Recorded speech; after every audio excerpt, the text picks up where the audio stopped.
Friends, we are starting with a new theory that is called interest rate parity theorem. उसको बोला जाता है IRPT. We are starting with a new theory that is called interest rate parity theorem. अभी ये theory का मतलब क्या है, ये थियरी हम लोग क्यों लर्न कर रहे हैं, उसका सबसे पहले थोड़ा हम लोग बेसिक समझते हैं. फ्रेंड्स, ऐसा है कि लेट अस से दैट से आज का स्पॉट एक्सचेंज रेट है, आज का स्पॉट एक्सचेंज रेट है $1.50 पर पाउंड. और जो भी एक टाइम पीरियड का फॉरवर्ड एक्सचेंज रेट होता है, फॉर एग्जांपल 3 महीने का फॉरवर्ड एक्सचेंज रेट ये है दैट इट इज $1.55 पर pound.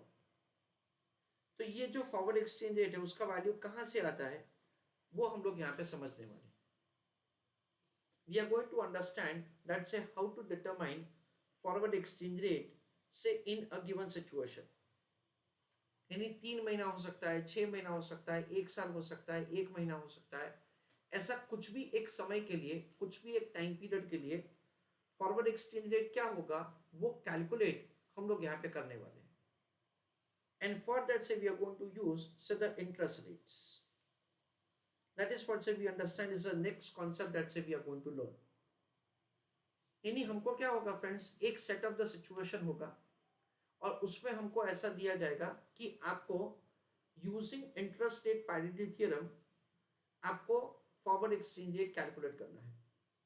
In a way that से हमको इंफॉर्मेशन दिया जाएगा कि स्पॉट एक्सचेंज रेट है फॉर एग्जांपल $1.50 पर पाउंड. फिर हमको दिया जाएगा दैट इज से दिया जाएगा कुछ और इंफॉर्मेशन और हमको ये पूछा जाएगा कि 6 महीने का फॉरवर्ड एक्सचेंज रेट क्या है. हमको ये पूछा जाएगा दैट से द 12 मंथ्स का फॉरवर्ड एक्सचेंज रेट क्या है. हमको ये पूछा जाएगा दैट से what is the forward exchange rate for a time period of 2 years. सो ये थियरी लगा के हम लोग ये फॉरवर्ड एक्सचेंज रेट का कैलकुलेशन कैसे कर सकते हैं वो हम लोग यहाँ पे लर्न करने वाले हैं. And so this is what they called so the interest rate parity theorem. ये जो थियरी है वो हमको बहुत सारी जगह पे काम आता है. एक हम लोग सबसे पहले ऐसा समझ सकते हैं that say whenever you are having say any capital budgeting along with the foreign exchange risk management, in a way that say let us say that say there is an Indian company, there is an Indian company which is going to undertake a project let us say in Australia. तो Australia में वो जाके business करने वाले हैं. तो Australian currency में से हमने सारे के सारे कैश फ्लोज के दैट इज एंटिसिपेशन किया में कितना खर्चा होगा, कितना टैक्स होगा, कितना इन्वेस्टमेंट लगाना पड़ेगा, कितना रेवेन्यू होगा, ये सब हमने एंटिसिपेट किया. हम लोग 5 साल के लिए वहां पे जाके बिजनेस करने वाले हैं. So during this 5 years what is the net cash flow over this time period से उसका हमने एंटिसिपेशन किया. ना ये जो सारा का सारा हमारा फोरकास्टेड कैश फ्लोज है उससे बेसिकली हमको क्या करना पड़ेगा, इंडियन करेंसी में कन्वर्ट करना पड़ेगा. Why? Because basically we are an Indian company. So कौन से रेट से ये कैश फ्लोज को कन्वर्ट किया जाएगा दैट इज से फ्रॉम ऑस्ट्रेलियन डॉलर टू रूपी करेंसी. तो एक थियरी जो है वो आप यहाँ पे लगा सकते हो, उसका नाम है इंटरेस्ट रेट पैरिटी थ्योरम, जो हमको ये समझाता है कि at the end of first year, at the end of second year and so on क्या एक्सचेंज रेट प्रिवेल कर रहा होगा. That is the reason we understand so this interest rate parity theorem. I request all of you to write down a note. First point, IRPT in bracket write down interest rate parity theorem.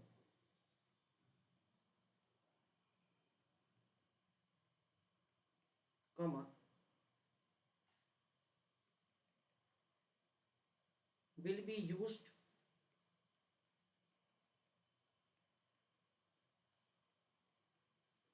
for the purpose of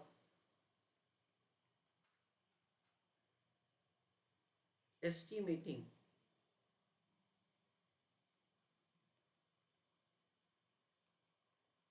exchange rate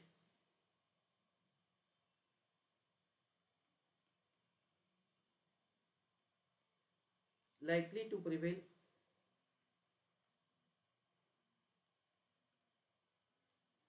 at the end of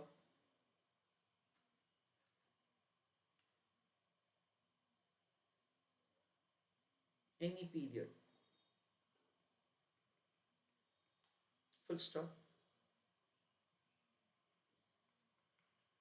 Second point,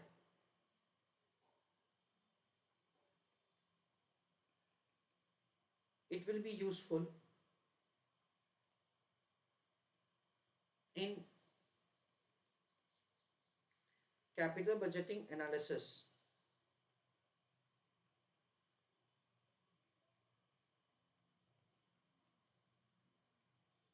so as to convert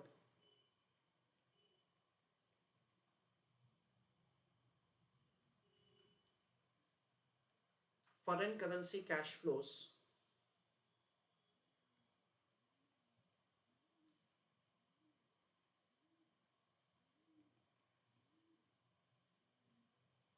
into domestic currency.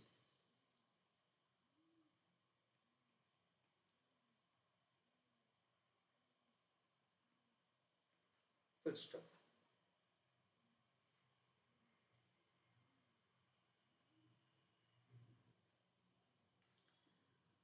On 1st of January, a situation as under is prevailing. Spot exchange rate हमको दे रखा है, rate of interest रूपी currency का दे रखा है, rate of interest dollar currency का दे रखा है, टाइम पीरियड दे रखा है और 1 साल का highlight the portion forward exchange rate हमको क्वेश्चन में दे रखा है. You are required to answer following questions. Mr. Amitabh Bachchan believes that in above situation an opportunity of arbitrage exists. So he enters into the transaction of, highlight the portion, borrow rupees and invest in dollar. Calculate profit or loss that he is likely to make in this case. फिर हमको second part of the question दे रखा है, वो हम लोग थोड़ी देर के बाद पढ़ते हैं. Everybody is requested to go through the question please. तो फ्रेंड्स यहाँ पे हमको ऐसा इंफॉर्मेशन दे रखा है कि spot exchange rate is 70 rupees for dollar, forward exchange rate is 78 rupees for dollar, 1 साल का रेट ऑफ इंटरेस्ट दे रखा है 15% और 6%. और हमको यहाँ पे क्वेश्चन में पूछा है दैट से व्हाट इज आर्बिट्रेज. सर अभी हम लोग ने ऐसा समझा कि हमको फॉरवर्ड एक्सचेंज रेट फाइंड करने का है, और ये क्वेश्चन में तो फॉरवर्ड एक्सचेंज रेट दे रखा है, क्यों ऐसा हुआ? I agree with you that say मैंने आपको अभी एक्सप्लेनेशन ऐसा दिया कि हमको फॉरवर्ड एक्सचेंज रेट कैलकुलेट करना है, पर ये क्वेश्चन में फॉरवर्ड एक्सचेंज रेट दे रखा है. तो बेसिकली क्या होगा friends, forward exchange rate as per IRPT क्या होगा वो हम लोग हमारे से बाद के क्वेश्चन में समझेंगे. उसके पहले मैं आपको ये समझाऊंगा कि ऐसा फॉरवर्ड एक्सचेंज रेट नहीं हो सकता है, ऐसा फॉरवर्ड एक्सचेंज रेट नहीं हो सकता है, और फिर ऐसा फॉरवर्ड एक्सचेंज रेट होगा, ऐसा मैं समझाऊंगा. In a way that say before we learn that say what should be the forward exchange rate, before we learn that say what should be the forward exchange rate, we are going to learn initially that what should not be the forward exchange rate. यानी forward exchange rate क्या नहीं होना चाहिए, क्या नहीं होना चाहिए, वो सबसे पहले लर्न करेंगे. उसके बाद क्या होना चाहिए वो हम लोग लर्न करेंगे.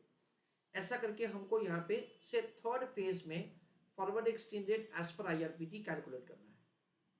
ओके, ना फर्स्ट एंड सेकेंड में अभी हम लोग एक ऐसा क्वेश्चन कर रहे हैं कि जिसमें मैं आपको ऐसा समझाना चाहता हूं कि ऐसा फॉरवर्ड एक्सचेंज रेट नहीं हो सकता है. सर ऐसे कैसे बोल सकते हैं कि ऐसा फॉरवर्ड एक्सचेंज रेट नहीं हो सकता है? एक सिचुएशन जो है, ये जो सिचुएशन है उसमें मैं ऐसा प्रूव करूंगा that say there is an opportunity of making risk free profit. There is an opportunity of making risk free profit. और कोई भी सिचुएशन में अगर रिस्क फ्री प्रॉफिट हो रहा है, कोई भी सिचुएशन में अगर रिस्क फ्री प्रॉफिट हो रहा है, then in that case, considering the economics principle of demand and supply, the price is not an equilibrium price. So demand and supply of the underlying asset say the price come to an equilibrium price.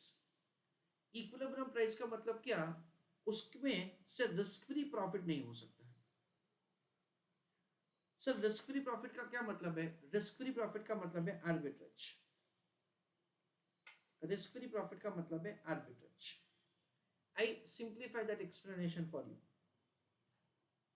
Let us say that say I have never been to let us say in Kerala, ठीक है ना, मैं कभी केरला गया नहीं। Let us say that say मेरे को student मेरा मिलता है and he is from Kerala, तो वो मुझे ऐसा बोलता है कि सर हमारे यहाँ पे एक ऐसा बैंक है, let us say that say the Kerala cooperative bank. अगर वहां से हम लोग फंड्स बोरो करते हैं ना, then we can borrow at the rate of 6%, और हम लोग वो पैसा स्टेट बैंक ऑफ इंडिया में इन्वेस्ट कर सकते हैं एट द रेट ऑफ 8%। उसने मुझे ऐसा बोला। क्या बोला, मैं रिपीट कर रहा हूं, देखो मैं कभी केरला गया नहीं हूं, पर मेरा एक स्टूडेंट केरला से था and he met me and he told me that sir हमारे केरला में ऐसा है दैट से वहां के आप बैंक से बोरो कर सकते हो एट द रेट ऑफ 6%, और आप स्टेट बैंक ऑफ इंडिया में इन्वेस्ट कर सकते हो एट 80%। मैंने उसको बोला कि देख भाई ये बिल्कुल गलत बात है कि ऐसा नहीं हो सकता है। मैंने उसको रीजन दिया। मैंने क्या बोला उसको कि देख, if at all such kind of situation is possible,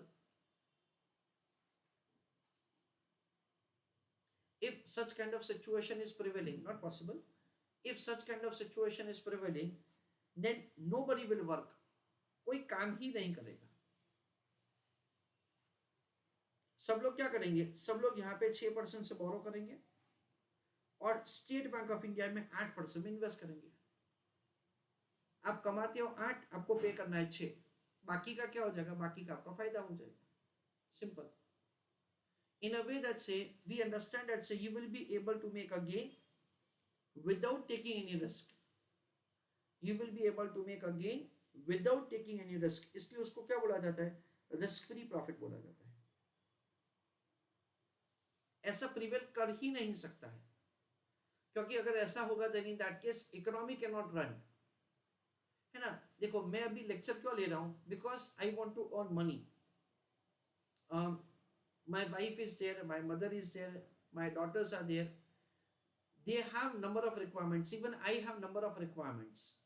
To fulfill all of them, say I need to say give my skill to someone, I need to give my service to somebody.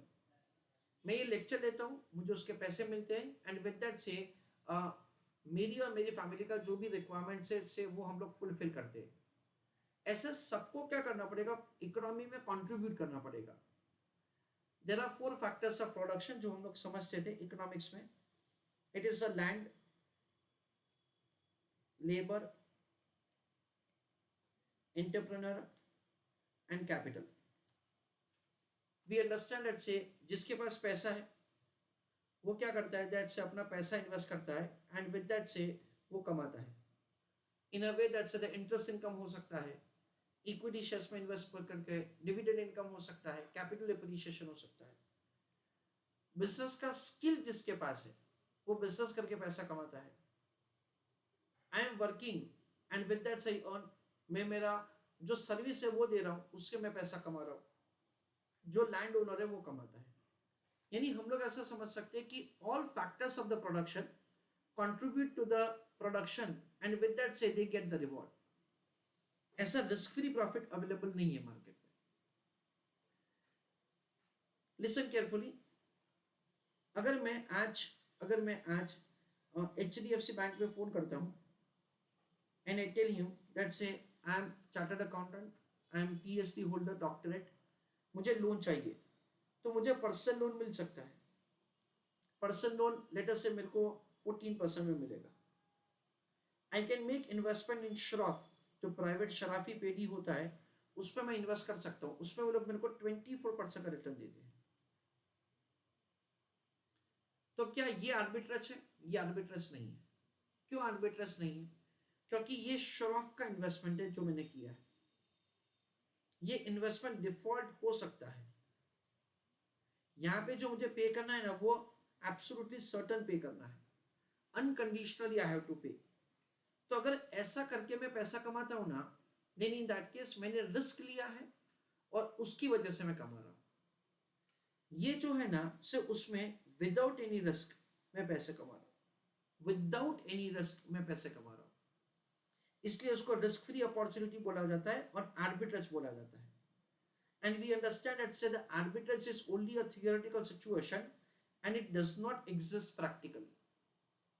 हम लोग यहाँ पे क्या करेंगे friends, हम लोग ये situation में आर्बिट्रेज प्रूव करेंगे। देखो हमको यहाँ पे ट्रांजैक्शन दे रखा है, ट्रांजैक्शन नहीं दे रखा हो तो क्या सर, वो मैं थोड़ी देर के बाद समझाता हूँ, समझाऊंगा, सब समझाऊंगा। पर अभी मैं ये समझाना चाहता हूँ दैट से ये सिचुएशन में आर्बिट्रेज प्रिवेल कर रहा है। इसका मतलब क्या, ऐसा सिचुएशन मार्केट में प्रिवेल नहीं कर सकता है। वापस मैं आपको समझाऊंगा कि एक और सिचुएशन मार्केट में प्रिवेल नहीं कर सकता है। फिर मैं आपको समझाऊंगा कि मार्केट में कैसा सिचुएशन होना चाहिए, and that is what we understand is the equilibrium forward exchange rate calculation. So यहां पे हम लोग ऐसा समझते हैं that say that is no opportunity of the risk-free profit in the market practically. We understand that say the borrowing from one bank and investing in other bank which offers higher rate of interest without any risk is not possible. Borrowing from one bank and investing in other bank wherein there is no risk and it offers higher return is not possible. उसको arbitrage कहा जाता है। और हमको ऐसा दे रखा है first part of the question में दैट से मिस्टर अमिताभ बच्चन को ऐसा लग रहा है, वो सही या गलत है वो हमको चेक करने का है। दैट से ऐसा करने से रिस्क फ्री प्रॉफिट होगा और हमको ये कैलकुलेट करना है दैट से क्या प्रॉफिट होगा, that is the question.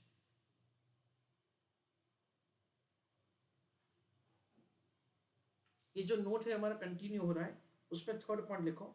Third point, in order to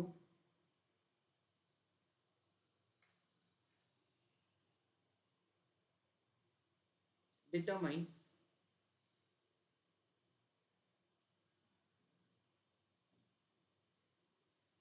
forward exchange rate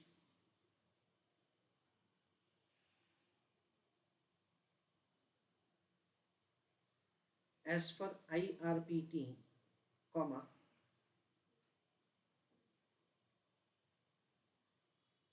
we have to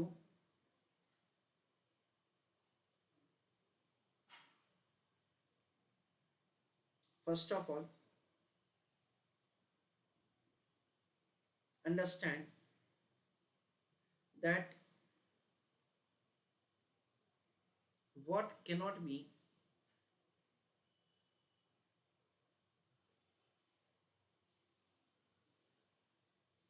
forward exchange rate.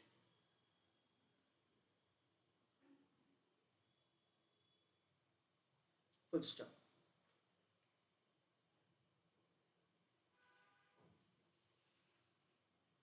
Fourth point, a situation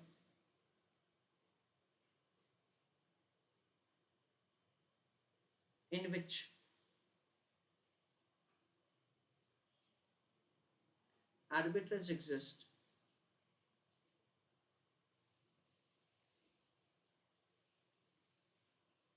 that is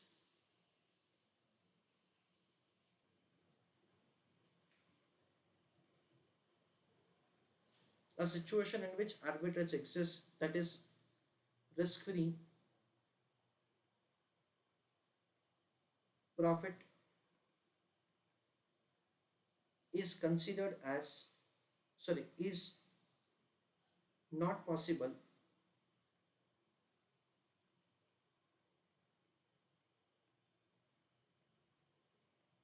in the market. Full stop.